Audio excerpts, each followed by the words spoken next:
दोस्तों, आधुनिक युग की यही सच्चाई है कि दौलत की भूख ऐसी लगी कि कमाने निकल गए। जब दौलत मिली तो हाथ से रिश्ते निकल गए। बच्चों के साथ रहने की फुर्सत न मिल सकी, फुर्सत मिली तो बच्चे कमाने निकल गए। नमस्कार दोस्तों, मैं हूं आपका दोस्त लोकेश साहू और आप देख रहे हैं लोकेश छत्तीसगढ़िया यूट्यूब चैनल। साथियों, वैसे तो छत्तीसगढ़ शिक्षक भर्ती में कई केस लगे और लगने के बाद निपट भी गए, लेकिन स्थानीय भर्ती कोर्ट केस अभी भी बेरोजगार साथियों की सांसें अटका रहा है, जिसकी अगली सुनवाई 14 सितंबर को होने वाली है। उसके लिए भगवान से यही प्रार्थना करते हैं कि 14 तारीख को कोर्ट इस पर कोई अंतिम फैसला सुनाकर अभ्यर्थियों को राहत दे दे, या फिर उससे पहले ही 13 तारीख को दोनों पक्ष के अभ्यर्थी साथी आपस में मिलकर कोई बीच का रास्ता निकाल लें। दोस्तों, इधर स्थानीय भर्ती कोर्ट केस का मसला सुलझा ही नहीं है और ऐसे में एक और नए कोर्ट केस ने सबको झकझोर कर रख दिया है। हालांकि इस कोर्ट केस में कितना दम है वो हम इस वीडियो में आगे विस्तार से समझेंगे। दोस्तों, आपको ज्ञात होगा कि अश्वनी रात्रे ने सीटेट को मान्य करने के लिए हाई कोर्ट में अर्जी लगा दी। उसके बाद बिलासपुर हाई कोर्ट ने उसकी अर्जी को सुनते हुए कोर्ट ने 21 तारीख तक शिक्षक पद के लगभग जो 700 के आसपास पद नियुक्ति के लिए बचे हैं, उसे 21 तारीख तक फिलहाल के लिए अस्थायी तौर पर रोक लगा दी है। और इसके साथ ही साथ कोर्ट ने 21 तारीख को सरकार से जवाब मांगा है। संभवतः 21 तारीख को सरकार के पक्ष के वकील मजबूती के साथ कोर्ट के समक्ष सरकार का पक्ष रख देंगी। उसके बाद 21 तारीख को ही इस केस का खात्मा हो जाएगा। अब दोस्तों, मैं बार बार किस आधार पर यह कह रहा हूं कि इस केस में कोई दम नहीं है, उसके लिए आपको एक तथ्य दिखाना चाहता हूं। तो दोस्तों, आप कोर्ट के इस जजमेंट को ध्यान से देखिए। हालांकि ये जजमेंट पुराना है, लेकिन हूबहू सेम मैटर है। दोस्तों, ये कृष्ण कुमार डहरिया बनाम छत्तीसगढ़ सरकार का 9 जून 2021 की जजमेंट है। इसमें सरकारी पक्ष के वकील के जवाब देने के बाद केस तुरंत खारिज हो गया था। इसमें कोर्ट ने 7 बिंदुओं के माध्यम से अपना फैसला सुनाया था। साथियों, इसको मैं आपको एक बार पूरे जजमेंट को समझाना चाहता हूं। दोस्तों, कोर्ट के इस जजमेंट के सबसे ऊपर में देखिए, कृष्ण कुमार डहरिया बनाम छत्तीसगढ़ राज्य 9 जून 2021, मतलब ये जजमेंट 9 जून 2021 को सामने आया है। उसके नीचे आप देख सकते हैं छत्तीसगढ़ उच्च न्यायालय। उसके बाद फिर यहाँ पर दिया गया है कृष्ण कुमार डहरिया बनाम छत्तीसगढ़ राज्य 9 जून 2021। उसके बाद दोस्तों, आप यहाँ पर देख सकते हैं कृष्ण कुमार डहरिया जी का पूरा उनका विवरण दिया गया है। कृष्ण कुमार डहरिया पुत्र श्री जगलाल डहरिया, उम्र लगभग 29 वर्ष, जाति सतनामी, निवासी ग्राम अकोला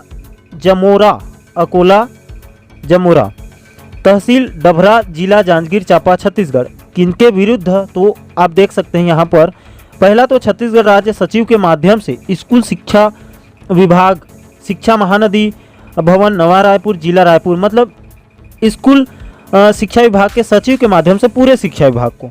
दूसरे नंबर पर निदेशक लोक शिक्षण निदेशालय, इंद्रावती भवन, अटल नगर, नवा रायपुर, मतलब ये डीपीआई के डायरेक्टर। उसके बाद आप उसके नीचे आप यहाँ पर देख सकते हैं याचिकाकर्ता के कौन वकील हैं, तो सुश्री प्रकृति जैन अधिवक्ता हैं, वकील। और राज्य सरकार के कौन वकील हैं, तो श्री राहुल झा वकील थे इस केस का।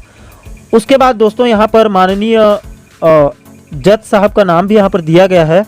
पीसी कोसियो दिया है, लेकिन कोसी है वो, पी सेम कोसी। उसके बाद बाकायदा डेट भी है 9 जून 2021। उसके बाद दोस्तों, इस केस का जो महत्वपूर्ण पॉइंट है वो यहाँ से शुरू होता है। 7 पॉइंट में कोर्ट ने अपना जजमेंट सुनाया है, मैं उसे आपको विस्तार से एक बार बताना चाहता हूँ। पहले पॉइंट में कोर्ट ने कहा है कि याचिकाकर्ता को अयोग्य घोषित करने वाले प्रतिवादियों की ओर से की गई कार्यवाही से व्यथित शिक्षक अंग्रेजी के पद पर नियुक्ति के लिए वर्तमान रिट याचिका दायर की गई है।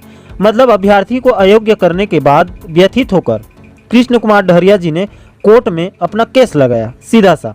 उसके बाद सेकंड नंबर में वर्तमान मामले के तथ्य यह है कि प्रतिवादियों ने एक विज्ञापन जारी किया है। कब जारी किया था आपको पता है, 9 मार्च 2019, 9/3/2019।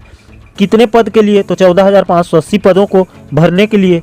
उक्त पद के लिए याचिकाकर्ता ने भी आवेदन किया था और भर्ती प्रक्रिया में भाग लिया था, मतलब कृष्ण कुमार डहरिया जी ने। और सभी परीक्षाओं को पास करने में भी सफल रहा। उसके बाद परिणाम कब जारी हुआ? 21/11/2019 को इसका रिजल्ट जारी हुआ था। विनियम के अनुसार उक्त परिणाम की वैधता होगी 1 वर्ष, मतलब ये केवल 1 वर्ष के लिए ही था। पूर्व में आपको पता भी है कि व्यापम में कोई भी एग्ज़ाम होता है तो उसकी वैलिडिटी 1 साल के लिए ही होती है। हालांकि लेकिन कोविड-19 महामारी के प्रभाव के कारण विभाग भर्ती प्रक्रिया को समाप्त नहीं कर सका।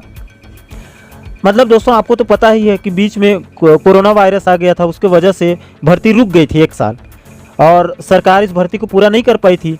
इस प्रकार आदेश दिनांक 1/9/2020 उत्तरदाताओं परिणाम की वैधता अवधि 1 और वर्ष के लिए बढ़ा दी गई। इसको तो आपको पता है 1 साल के लिए एक्सटेंड किया गया था। इस दौरान जब प्रत्याशी नियुक्ति के लिए दस्तावेजों की जांच की गई तो पता चला कि याचिकाकर्ता ने CTT पास कर ली है, मतलब दस्तावेज सत्यापन में।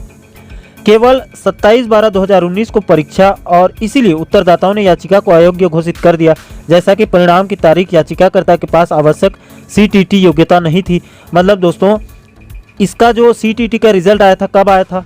27/12/2019 को, इसीलिए इसे दस्तावेज सत्यापन में अपात्र कर दिया गया था। उसके बाद तीसरे नंबर के बिंदु को देखिए। इसमें कोर्ट ने कहा है कि याचिकाकर्ता के वकील की ओर से तर्क यह है कि चूंकि प्रतिवादी या राज्य ने दिनांक 1/9/2019 के आदेश द्वारा परिणाम की वैधता अवधि को 1 और वर्ष के लिए और बढ़ा दिया गया है, याचिकाकर्ता को CTT की योग्यता की आवश्यकता होने के बीच याचिकाकर्ता को भी प्राप्त करना चाहिए। मतलब दोस्तों अब यहाँ पर और दिया है, वैधता अवधि के विस्तार का लाभ याचिकाकर्ता को उक्त के लिए योग्य माना जाना चाहिए। मतलब इसमें कृष्ण कुमार डहरिया जी का ये कहना है कि चूंकि शासन ने 1 साल एक्सटेंड किया, बढ़ा दिया, तो उनका कहना है कि उनका भी जो CTT की वैधता है उसको भी बढ़ाया जाए 1 साल के लिए। इसी आधार पर उन्होंने केस किया। अब चौथे पॉइंट में याचिकाकर्ता का तर्क इस कारण से टिकाऊ नहीं होगा कि कानून की आवश्यकता एक उम्मीदवार के पास सभी अपेक्षित योग्यताएं होनी चाहिए, या तो उस तिथि को जब विज्ञापन जारी किया गया है या फॉर्म भरने की अंतिम तिथि तक, या कम से कम उस समय तक परिणाम घोषित किए जाते हैं। मौजूदा मामले में विभाग ने घोषणा की तारीख ले ली है। परिणाम एक अभ्यर्थी की पात्रता निर्धारित करने के उद्देश्य से कट ऑफ तिथि होगी। मतलब दोस्तों इसमें कोर्ट ने कहा है कि चूंकि विभाग ने साफ साफ स्पष्ट रूप से लिखा है कि आपका जितना भी दस्तावेज है वो रिजल्ट के पूर्व होना चाहिए। रिजल्ट कब आया था आप देख सकते हैं, यहाँ पर स्पष्ट रूप से लिखा है 21/11/2019 को, और इस अभ्यर्थी का CTT का रिजल्ट कब आया था उसे भी दिया गया है 27/12/2019 को। अब 5वें पॉइंट में क्या है उसे भी देख लीजिए। माना जाता है कि रिजल्ट की तारीख यानी 21/11/2019 को याचिकाकर्ता ने CTT पास नहीं किया था, इसे याद रखें। परीक्षा और इस प्रकार वह जिस पद के लिए परिणाम घोषित किया गया था उस तारीख को वह योग्य नहीं था आवेदन किया है। परिणाम की वैधता अवधि का विस्तार केवल यह सुनिश्चित करने की सीमा तक है कि जो उम्मीदवार मेधावी पाए गए हैं उनकी उम्मीदवारी समाप्त नहीं होनी चाहिए। स्वचालित रूप से समय के प्रभाव से जहां नियमों के तहत वैधता केवल एक ही अवधि के लिए है, मतलब 1 वर्ष के लिए।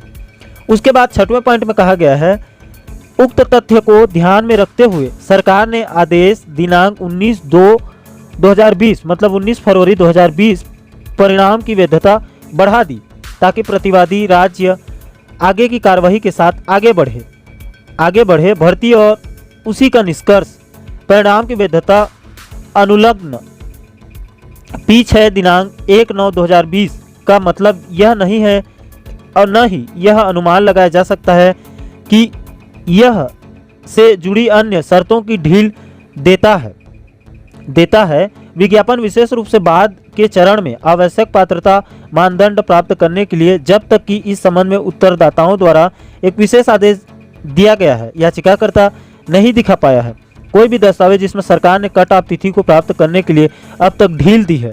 उनकी योग्यता से संबंधित दस्तावेज जिसके अभाव में वह सब जो होना आवश्यक है, विचार किया जाता है कि क्या परिणाम प्रकाशित होने की तिथि को याचिकाकर्ता ने CTT पास किया था या नहीं।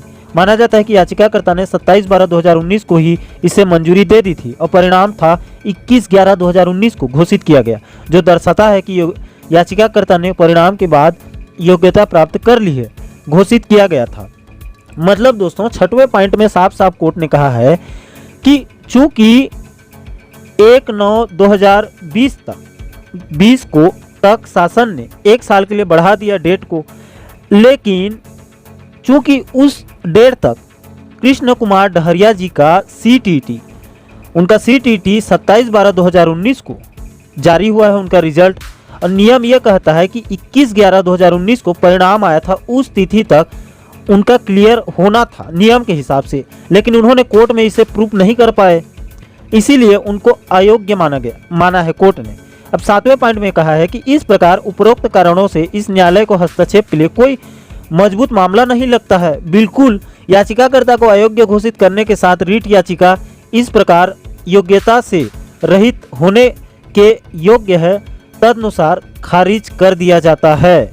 मतलब दोस्तों कोर्ट को इस पूरे मामले में कोई भी ऐसा तथ्य नहीं मिला कि कोर्ट इस भर्ती प्रक्रिया को बीच में हस्तक्षेप करके रोक दे, इसीलिए कोर्ट ने कृष्ण कुमार डहरिया जी के याचिका को तुरंत खारिज कर दिया। अब दोस्तों इससे तो पूरा का पूरा मामला शीशे की तरह साफ हो जाता है कि एक समस्या का कोर्ट अलग अलग फैसला कैसे सुना सकता है। मतलब जिस प्रकार कोर्ट ने 9 जून 2021 को कृष्ण कुमार डहरिया के केस को कोर्ट ने खारिज कर दिया है, ठीक उसी प्रकार 21 सितंबर को भी कोर्ट इस केस को भी खारिज कर सकता है। इसके लिए किसी भी अभ्यर्थी को डरने की कोई आवश्यकता नहीं है।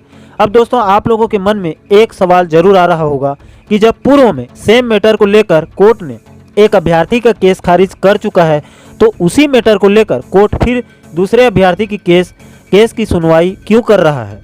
तो दोस्तों सबसे पहले तो मैं साफ कर दूं कि कोर्ट अभी सुनवाई नहीं कर रहा है, बल्कि सरकार से जवाब मांगा है, और 21 सितंबर को सरकार के वकील इस संबंध में अपना जवाब कोर्ट में प्रस्तुत कर देंगी। उसके बाद स्वतः ही केस खारिज हो जाएगा।